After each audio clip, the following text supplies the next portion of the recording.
Leagues 4 is upon us, and with that, you have an incredibly important choice to make that will affect your entire Trailblazer experience, and that is which tier 1 relic or superpower will you be choosing? We've got 3 awesome choices this year, and the answer is not obvious. So in this video, I'm going to be saying everything that there is to say about each of the 3 tier 1 relics, including pros and cons, strategies for each one, and by the end of the video, my own choice. I think that the first thing that we should do is look at the relics and just read what they are. Endless Harvest. This year, it's back. It's amplifying fishing, woodcutting, and mining. All of the resources that you get are multiplied by ×2, and they go directly to your bank. But items which normally cannot be banked will be placed in your inventory. So that's cut and clear. If you're in Motherlode Mine, it's not going to go to the chest. It's going to go in your inventory, but it'll still be doubled. That's going to come into major importance in just a second. By the way, there's a tip at the end here where if you fill your bank with bank fillers, the resources will go in your inventory instead. And let me tell you something, I was the one that was already making a guide on that exact tip back in Twisted League 4 years ago. And click fill. This is gonna put all these red circles into my bank. We've got Production Prodigy. The relic effect is when doing the following activities, all items are processed at once, and then it's like a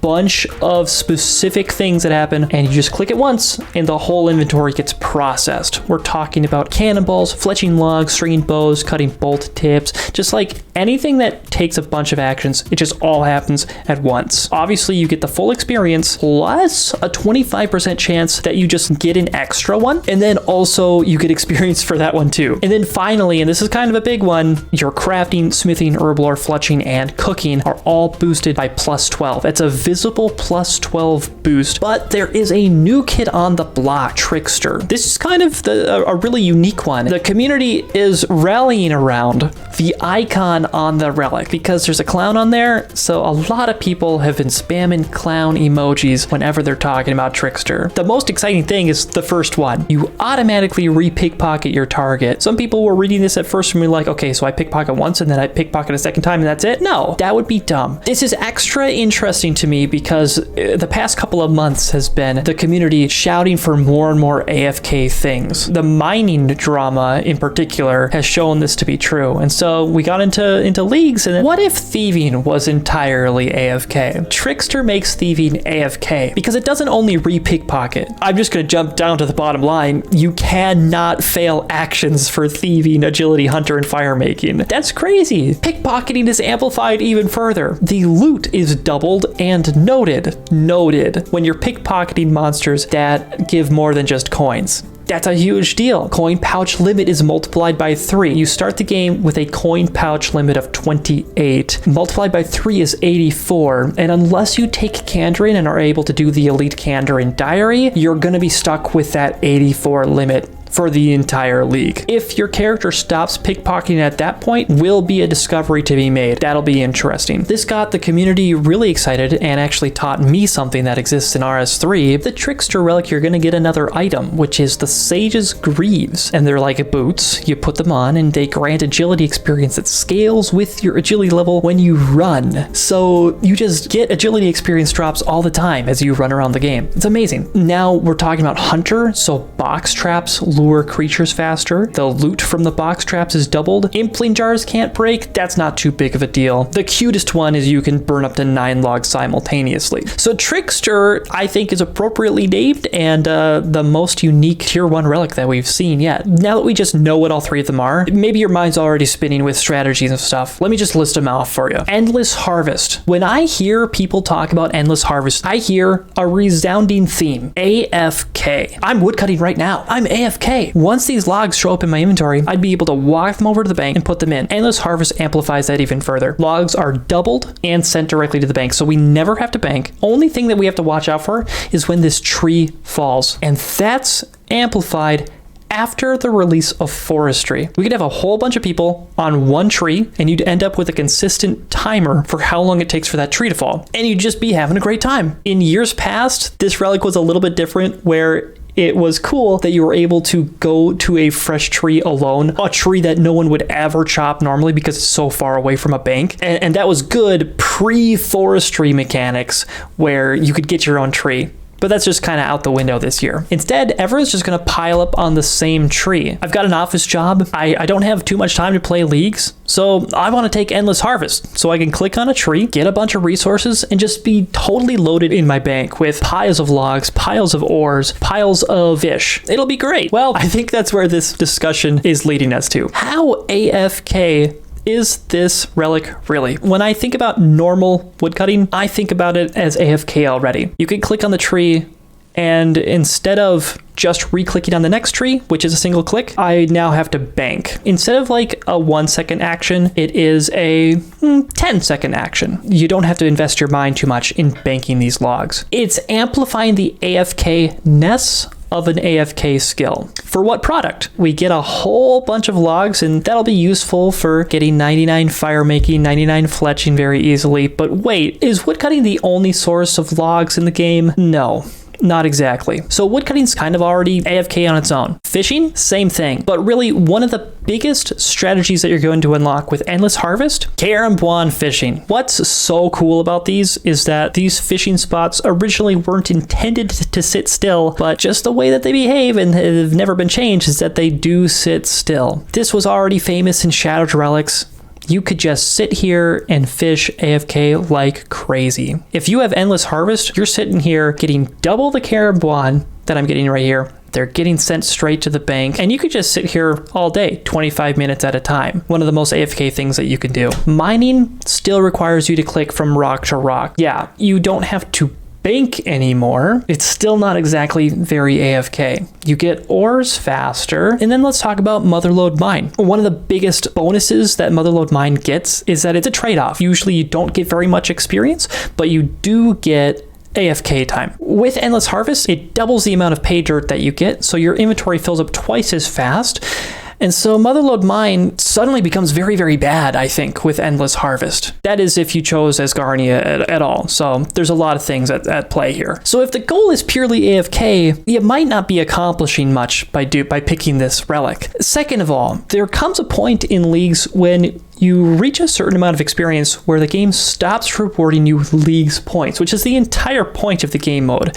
If you start doing something where it's not going to reward you with points, it becomes an absolute waste of time. Unless you're like, going for high scores. No, I won't even give you that. It's a waste of time. Fortunately, in this league, this is one of my favorite things that they've done in comparison to the last couple of leagues. They upped the experience ceiling in every single individual skill for when you get points. In Shattered and in Trailblazer, the highest amount of experience that you can get in each skill was 25 million. That sounds like a lot, but it's not really when you have the insane boosts in efficiency and just direct experience multipliers that you get in leagues. This year, we can get every single skill to 50 million experience. So if you're sitting here at Carambuan with Endless Harvest, you will accomplish 50 million fishing experience. And then I reckon you would go chop some trees and you would get 50 million woodcutting experience. Mining, you might as well shoot for at least 25 mil. But like we said earlier, mining is not exactly AFK amplified. It sure is easier, but 50 mil still might be a tall order to get, even in the case of having Endless Harvest. Now, put yourself a few weeks into leagues.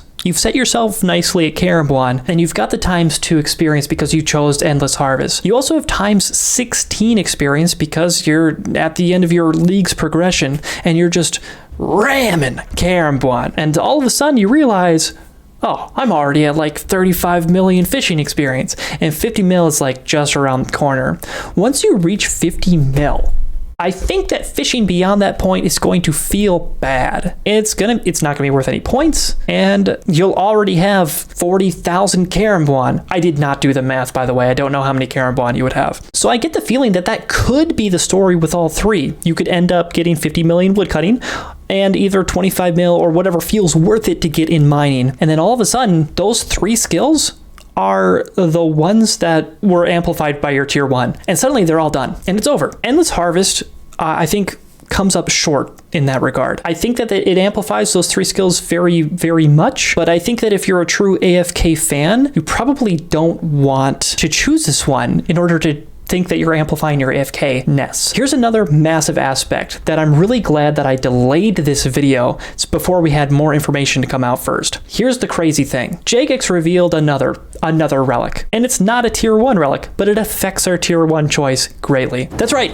it's Banker's Note. Everyone is able to just have an item in their inventory to note things automatically. It's like carrying a bank around with you. So does it matter that your things get automatically sent to the bank when this exists? Here's the other concerning thing, is that Banker's Note is already kind of outshined by a full power last recall. We don't know what last recall is going to exactly look like this year. They've talked about it becoming stronger and stronger, but I can only assume that by the end of the league, it's going to be as strong as it always has been. Just a quick aside, we just saw Banker's Note, which is not a tier 1 relic, but if you implement it in your strategy, like, you'll know if you're taking it in the future or not. You just definitely shouldn't take Endless Harvest if you're going to take Banker's Note. And so if you replace that bank action with clicking on an item in your inventory and then your fish, I think that's very reasonable AFK. Like, do you really need the full 25 minutes?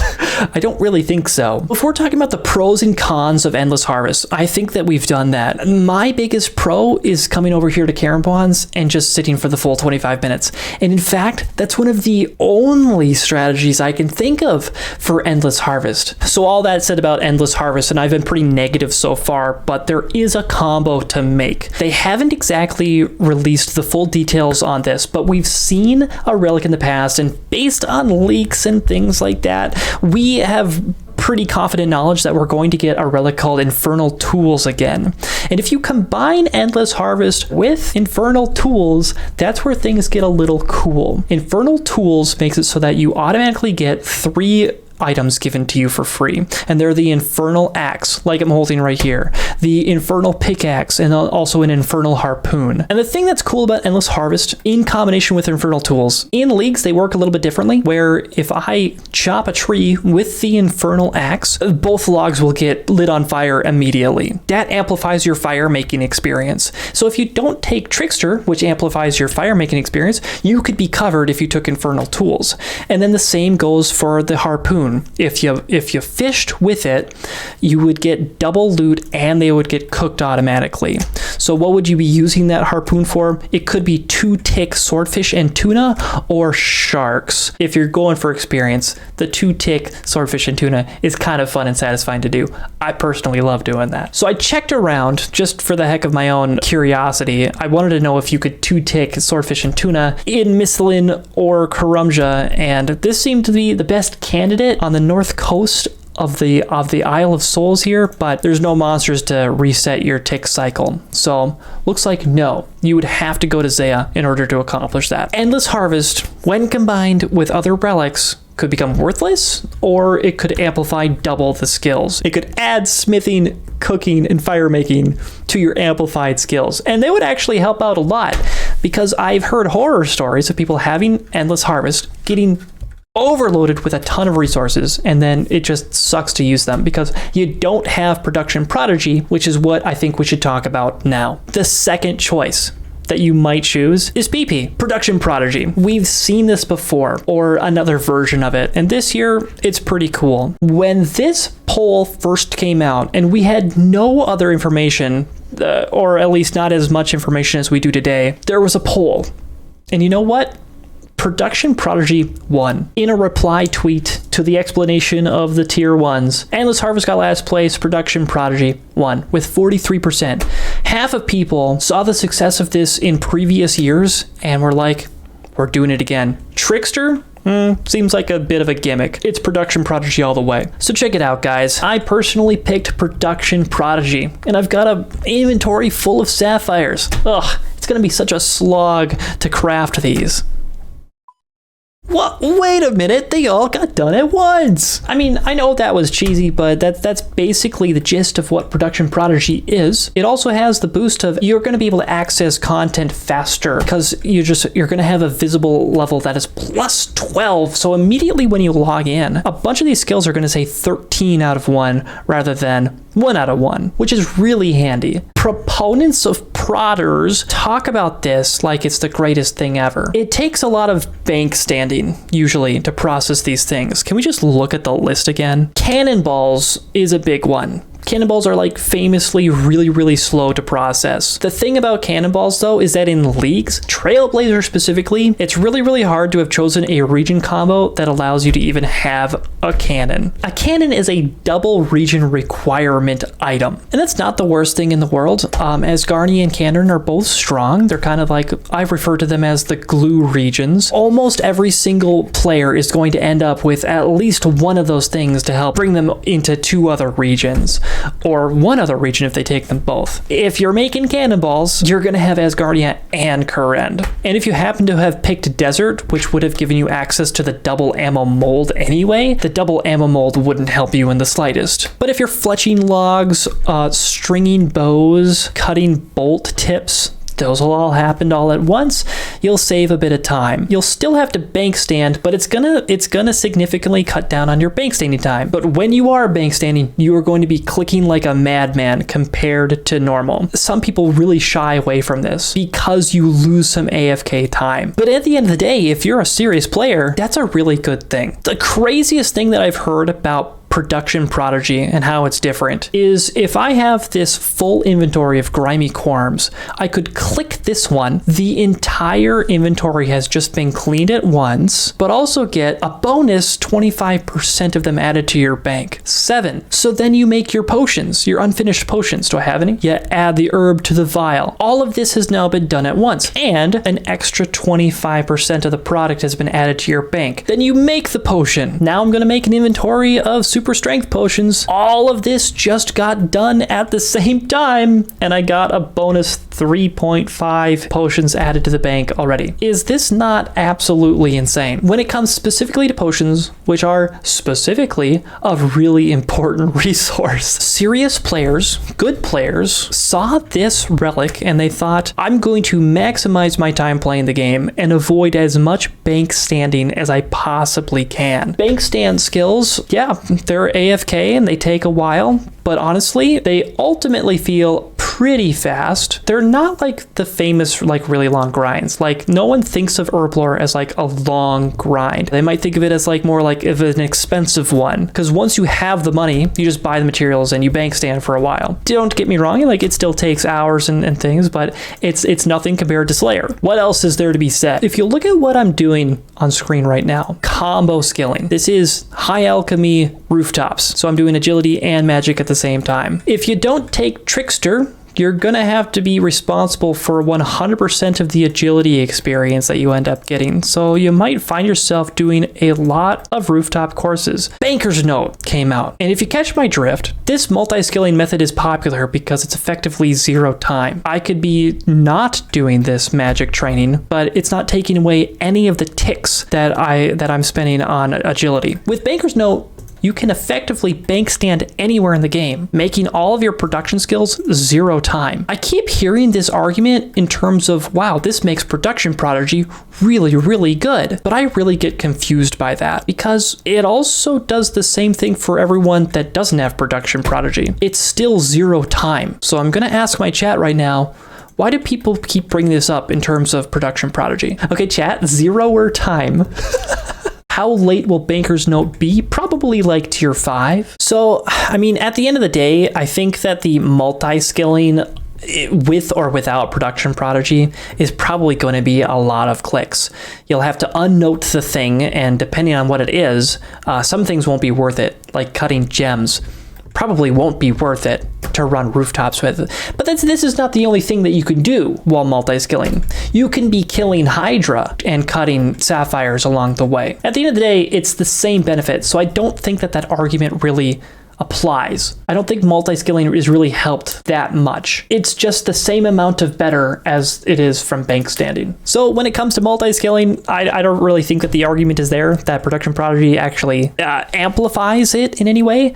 Banker's Note alone seems to have the same result in my mind. And one of the last cool things about Production Prodigy that we have to talk about is the plus 12 level boost in all those different skills that you get. And I like that. I like it a lot. What plus 12 does to your skills is it makes it so that you're able to access higher tier content sooner. And in leagues, the best thing that comes with that is access to new tasks faster. Crafting is one of the skills that gets boosted, and what I know about crafting and leagues is that you have to craft a whole bunch of random stuff to get points. There's going to be points that you can access faster with this boost. You reach every single diary task faster. Crafting might be the best example, and just like people famously shoot for 38 herb lore pretty early on account so that they can give themselves prayer potions, that's different in leagues. You only have to get to 25, and that's in a boosted experience environment. And these plus 12 skills only get more valuable as you reach the end. There's not too many things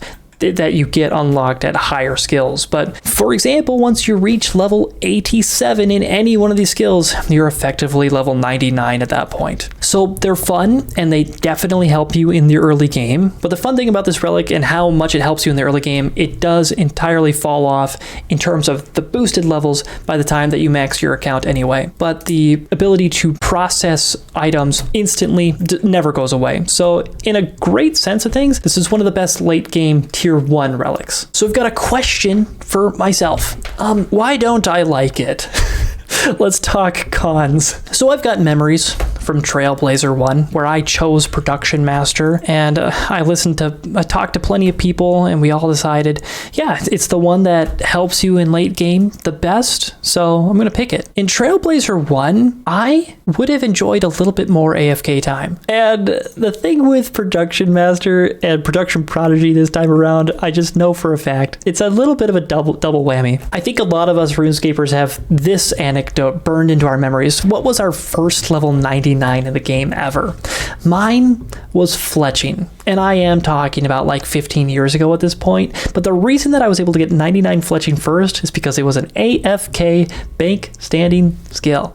Okay, it has become my forte. I'm not trying to say I'm special or anything. I think everyone's pretty great at AFK. If you take away the bank standing and replace it with something that is high intensity clicking, and you don't always get those high intensity clicks accurately, you start to feel bad about yourself that every single tick that I waste is a big problem because I'm not utilizing this relic that I chose at the very start to its fullest. That was guilt that I had in Trailblazer 1. I experienced it. It doesn't feel that great.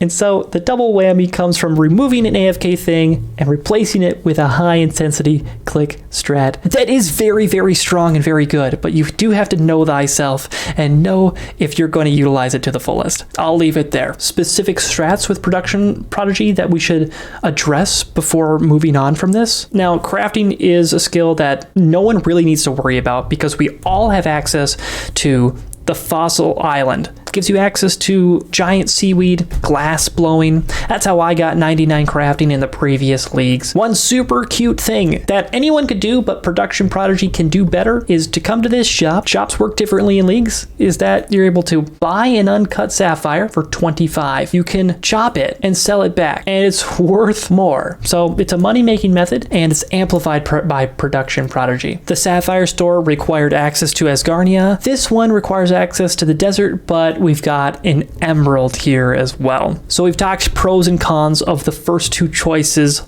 Let's talk about the new kid on the block, Trickster. So Trickster is the first video that was launched on this advent calendar of leagues. The first reaction to Trickster I remember very well is like, okay, there's like some niche things and it feels like it's so weak that they shoved a lot of stuff into it to make it feel good. But I think thoughts have matured when it comes to Trickster. So let's talk about it. I love talking about the pros and cons of these tier 1 relics in terms of which skills do they amplify, what benefits do you get. We talked about Endless Harvester potentially boosting 6 skills depending on your relic choice later down the line. We talked about Production Prodigy, making it so that you don't have to bank stand as long, and therefore that amplifies those skills. It also saves you time gathering quite a few potions, materials like that. What does Trickster do? Trickster has an obvious list of the 4 skills that it amplifies directly: agility, thieving, hunter, and fire making. So let's just pretend that we just started the league and we got through the tutorial as fast as we could, and we picked Trickster.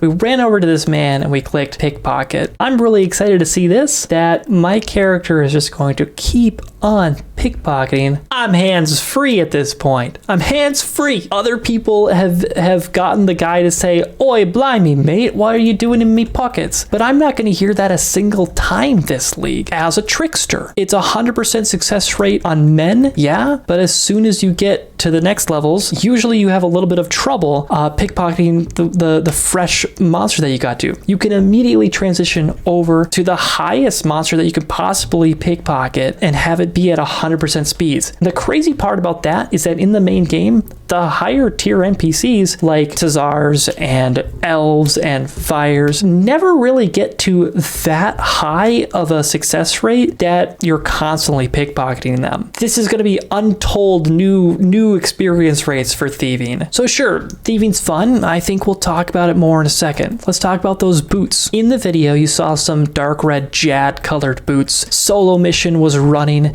and he was gaining experience drops. I cannot tell you the dopamine that is going to give. The leaked experience rate proposals that this might give, I'm running as an example, by the way. It seems like it's going to give very generous experience. We'll see if they nerf that or adjust it in some way. But wow, getting agility levels right off the bat is going to feel incredible. You could run right over to this wheat field and cry in it. Sage's Greaves felt to me like a downgrade. Like, oh, I have to carry this item around with me in order to utilize getting this extra experience. I'm not going to be able to wear my prims, my dragon boots. That's annoying that I have to wear this extra item. But then I started to think differently. Getting passive agility experience is going to be incredible. Even if it's bad, I think it's going to feel good every single time you're like running around for a quest and then a big old experience drop pops up that you just got like some experience points. So I'm looking forward to getting early agility levels. We'll start with level 10. We're going to get extra agility levels that will give us access to shortcuts,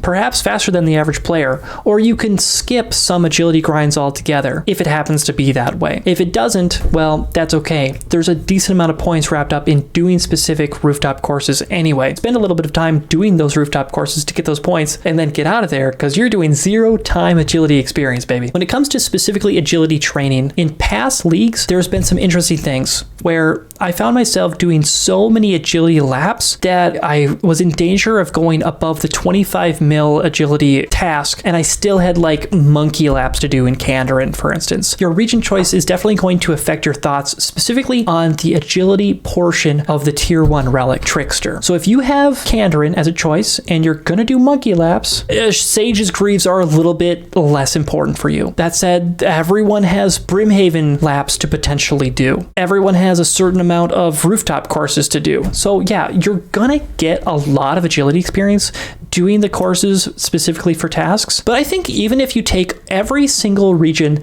that would max out the amount of agility experience that you need to get, which would mean like, I don't know, Kandarin, Mauritania for Sepulchre, I think you would still end up with feeling happy that you have Sage's Greaves. I think it'll be hard to get 50 million agility experience in general without them. So in terms of AFK, which was a huge argument in order to take Endless Harvest, I think there's some interesting arguments where Trickster actually has become the AFK option. You can pickpocket AFK. And how about this? Here we go. So imagine this. We've got 4 friends. Obviously, you're going to be friends with people that take the same relic as you. You're going to have Trickster gang on your side. All 4 of these people are wearing Sage's Greaves and are hands off the keyboard getting agility experience. You can AFK this for a bit. It probably won't be the meta necessarily, but it'll be an adorable thing, adorable social thing to do for AFK agility experience. The conversation around Sage's Greaves, a lot of people have been in the League's Discord, figuring out numbers, figuring out the spreadsheet, checking with the mods like, hey, what's confirmed? What are the experience rates? We don't 100% know yet. There's a chance that they're amazing. There's a chance that they're bad. I think that even if they're bad, I am personally going to enjoy getting the occasional agility experience drop, and I think it's just going to feel good. Now let's talk about the hunter aspect of Trickster. The coolest thing about Trickster to me, I think, is the no fail for any of these things. So box traps lure things faster. You can't fail box traps. Obviously, that has to do with Chinchompas primarily. So if you take Kandarin, you'll have access to red Chinchompas. If you take Tyrannwyn, same thing. If you take Wilderness, you'll have access to black Chinchompas.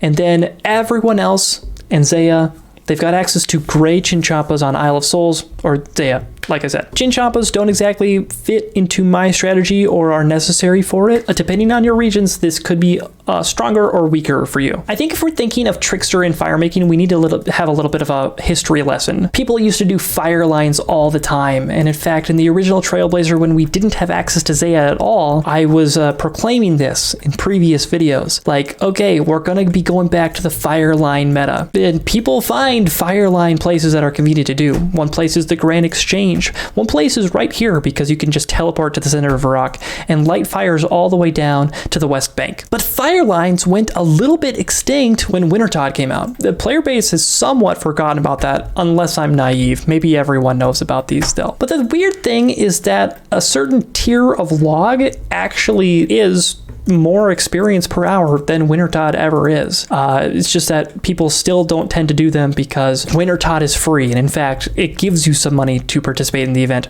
rather than having to spend money on U's or Magics or Redwoods in order to make fire lines for a little bit of extra experience. Trickster changes all of that. So if we were to do Trickster and we were to try to do this traditional fire line, because we're in Misthalin, everyone's got access to this spot. Okay, I just lit 9 logs. I would have to manually move another tile over because I'm on top of a fire already. And then I'd have to light another one. And maybe this row would just eat the other 3 and that would be fine. I would end up with not 18 fires on the ground, but a few less, but I'd still probably be able to consume all the logs. If not, then I'll have to light a log, run 2 tiles instead, and that would be fine, just be like a little bit extra of a fine click. Problem, I quickly run out of logs in my inventory. I get to light them 3 times, then I'll have to go back into the bank immediately, refill on maple logs. And the problem comes in is when the traditional timing of a normal fire line is that it burns out by the time you get to it again. If you're banking this often, this fast, these fires are going to last forever. And it's going to be kind of annoying to run here, run there, run here, run to a fresh spot, run to a fresh spot. I was kind of thinking that the Grand Exchange would make one of the best spots for this. Problem being is that if other Tricksters didn't do this as well. So for example, you'd go to this corner and you'd light a 3x3 and then you'd do it again and then you would do it again and then your inventory's done and you would bank. And you would get your maple logs and then you would do it again. And I think just going in a circle in the Grand Exchange works just fine for Trickster. If you're fast enough and you do this correctly, you don't have to do the light animation every single time. And this is more than 4 quadrants. This is a lot. So the Grand Exchange works great in this way. And I'm positive that by the end I get around the circle again, these first fires will have been unlit. And I'm just kind of trying to simulate that.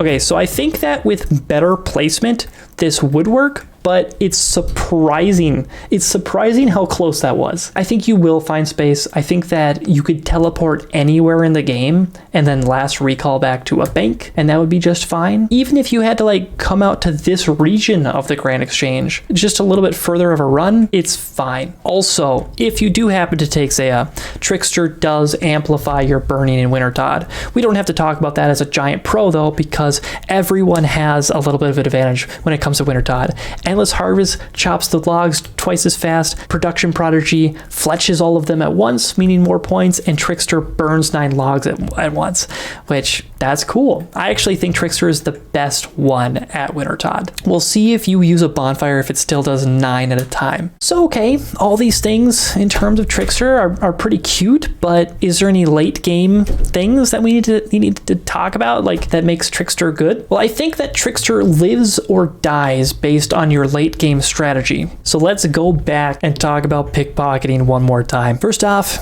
AFK and pickpocketing, even in the late game, it's going to be pretty powerful. Setting yourself up with money. You can just give yourself piles of gold. It's not going to be that fast for gold, but in terms of AFKing or not doing anything at all, it's fine to get an extra mil, a mil and a half per hour. One thing that's extra cool is the monsters that are not just about the gold, such as Vires. In the main game, Vires are a problem because check this out. I have 92 thieving and I just failed to pickpocket. People don't normally pickpocket Vires for their gold. They do it for blood shards. And check that out. Rubies, keep in mind, all of this loot is doubled and noted, which amplifies the AFK, but you never, ever, ever have to eat food or anything. You never have to bank. Everything's noted. So where does the specific strategy come in mind? Well, if you're using a Blood Fury in your build, you've taken melee, and you've taken the Mauritania region. And if you take Trickster along with that, that is an AFK source of blood shards. You could argue everyone has an AFK source of blood shards in terms of AFK combat on the Vires, but you do have to pay a little bit of attention that the drop that goes on the ground of a blood shard, you don't miss it, because that hurts. Pickpocketing gives you cash and doubles it, gives you rubies. Rubies are super important this league. It's shaping out. This, I think, is my biggest reason that Trickster is very, very exciting.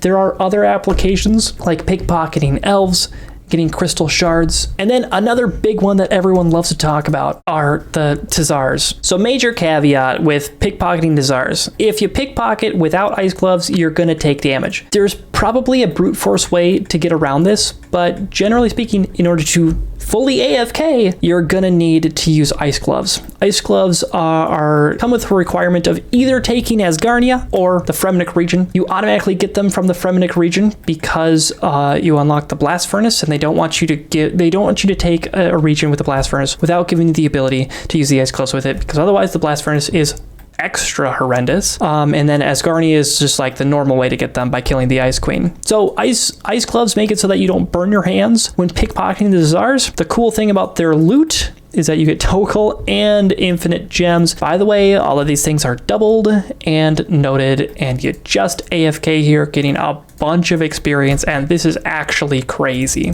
The cool thing about this region is that everyone has it. It's Karumja. No coin pouches here, so you will truly just AFK here forever. That's wild. So we talked about some end game Trickster strategies. Elves, Tsars, Vires. Well, what about the early stuff? I might have said already, Trickster truly shines in the late game in terms of those strategies, but what I'm about to do is going to maybe blow your mind if you haven't thought about it yet. There's a Master Farmer here, and I'm going to pickpocket him and just AFK, fill your inventory up with infinite seeds. There are tasks to pickpocket a Ranar seed. There's a task to pickpocket a Torstal seed, and you're going to be able to AFK those instead of spam clicking for hours like I did last league. So you won't necessarily be able to get that Torstal in the early game, day one. You'll have to go back and get some farming levels first and then come back and AFK it.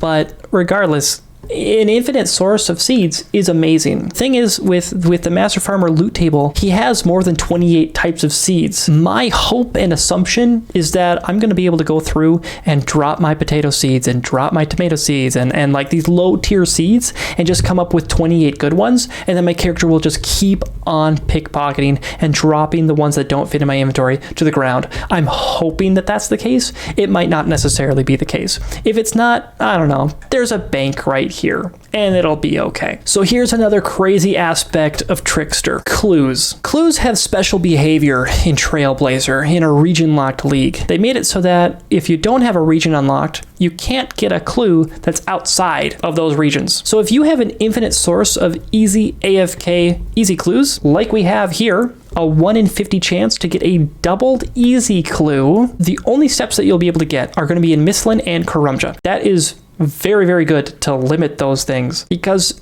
as you unlock more regions, the steps will only get more varied the whole time. So if you come over to the Isle of Souls, you've got access to a medium clue source. So you have to go through this cave first. Keep in mind, there's some strong monsters in here, and we all do get a free anti-Drake and fire shield, and you're gonna want that for reasons upcoming. Blue dragons. Okay, so the crazy thing about this chest is that this chest is kind of hard to open. I just failed it with 92 thieving, but it's 1 in 100 medium clues, and it's also 1 in 200 chance for keys to get you onto this other drop table. Can we look at that? Click on this chest a whole bunch of times. It's not AFK because this is a chest, but it is good because you can't fail it. So you get all of these things, and at the bottom you see 1 in 100 medium clues and 1 in 200 dark keys. When you get those dark keys, you can bring them over to the dark chest. And this one blows my mind.